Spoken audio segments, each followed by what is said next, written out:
অবশেষে ডুরান্ডের ডার্বি টিকিটের আপডেট চলে এলো। হ্যাঁ, 17ই আগস্ট সন্ধ্যা 7টার সময় কলকাতার ডার্বি অর্থাৎ মোহনবাগান ভার্সেস ইস্টবেঙ্গল কোয়ার্টার ফাইনালের ম্যাচ হতে চলেছে। সেই ম্যাচে টিকিট নিয়ে অলরেডি ঘোষণা হওয়ার আগে থেকেই টিকিট নিয়ে অলরেডি চাহিদা শুরু হয়ে গেছে। এ বলছে, তাকে বলছে ভাই টিকিট হবে, ও তাকে বলছে টিকিট হবে, টিকিট ছাড়েইনি। অবশেষে আজকের অর্থাৎ 13 তারিখে টিকিটের আপডেটটা দিয়ে দিল ডুরান্ড কমিটি। 14 তারিখ থেকে অনলাইনে টিকিট দেবে সকাল 11টার সময়, আর পার পার্সন 2টো করে টিকিট দেবে। 14 তারিখ অর্থাৎ কালকে 14ই আগস্ট 2025 অর্থাৎ কালকের সকাল 11টা থেকে অনলাইনে টিকিট দেবে। পার পার্সন 2টো করে টিকিট দেবে, মানে একটা অ্যাকাউন্টে 2টো টিকিট কাটতে পারবে তুমি।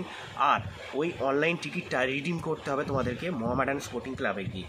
14, 16 এবং 17 তারিখ তোমরা কিন্তু 11টা থেকে বিকাল 5টা পর্যন্ত অনলাইন টিকিট যারা কাটবে তারা রিডিম করতে পারবে। এবার আসা যাক, যারা অনলাইনে যারা কাটতে পারবে না তাদের জন্য অফলাইনের অপশান রয়েছে, তবে অফলাইনে কতগুলো টিকিট দেবে সে নিয়ে কিন্তু এখনও কিন্তু ধোঁয়াশা রয়েছে। কারণ যে বাজে ব্যবস্থা হয় ডুরান্ড কমিটির টিকিট নিয়ে, ডার্বি টিকিট নিয়ে, সেটা আমাদেরই জানা রয়েছে যে ডুরান্ড কমিটি কী ব্যবস্থা করে টিকিট নিয়ে। তো যাই হোক, অফলাইনের টিকিট কিন্তু 16 তারিখ সকাল 11টা থেকে দেবে। এবং স্বাভাবিকভাবে যে ফার্স্ট যাবে যতক্ষণ থাকবে ততক্ষণ দেবে। মোহনবাগান ফ্যান যারা মোহনবাগানের টিকিট কাটবে তারা মোহনবাগান ক্লাবে যাবে, এবং যারা ইস্টবেঙ্গলের টিকিট কাটবে তারা ইস্টবেঙ্গল ক্লাবে যাবে। আবারও বলে দিই, অনলাইন টিকিট আগামীকাল অর্থাৎ 14 তারিখ সকাল 11টার সময় লাইভ আসবে টিকিট। অনলাইনে টিকিট যারা কাটবে তারা লাইভ আসবে।